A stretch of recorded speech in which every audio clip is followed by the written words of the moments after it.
Brian's Museum for the Experimental Balloon and Airship Association, which I created.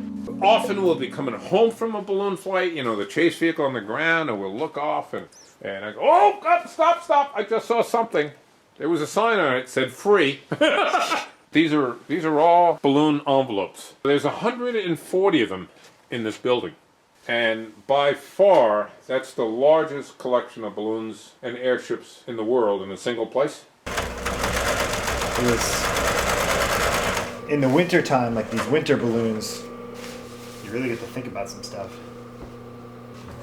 It can get hard to remember where you started. The stuff I learned, you wouldn't believe, you know what I mean? Like I learned how to I learned about some crazy stuff. From like just, there's a lot of characters that gravitate around Brian, as I'm sure you know.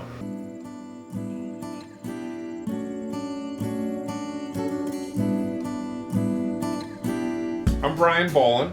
I sometimes think of myself as an inventor. They had a deal where you could produce a creative thesis. And I was in the art program, and I said, it's an inflatable sculpture piece. It goes from this amorphous pile of what looks like laundry, the pile getting bigger and bigger as you're building it, to something that comes to life and stands up and is something you can't actually really see until it's completed.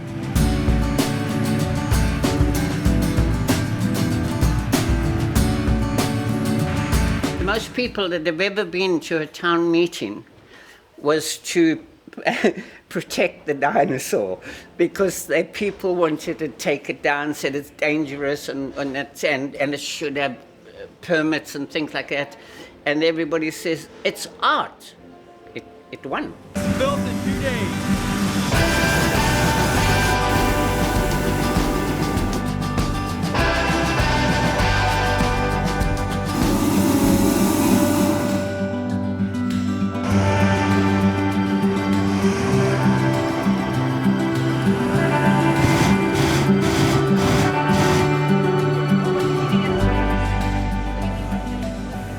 So everything in here is like the classic one man's trash is another man's treasure.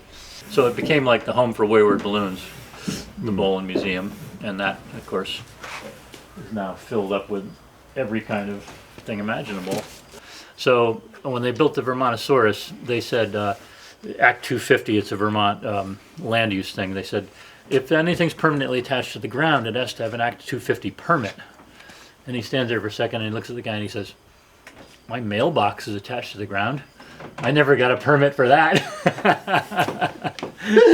And the guy's like, you're right, but this is different.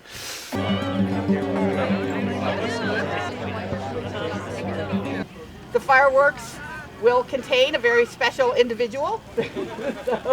so Brian will be flying tonight. And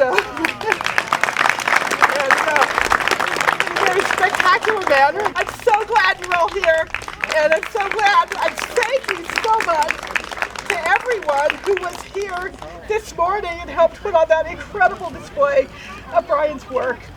It was amazing, and I can't thank you enough for being here and for all the joy and the stories and memories that you're bringing.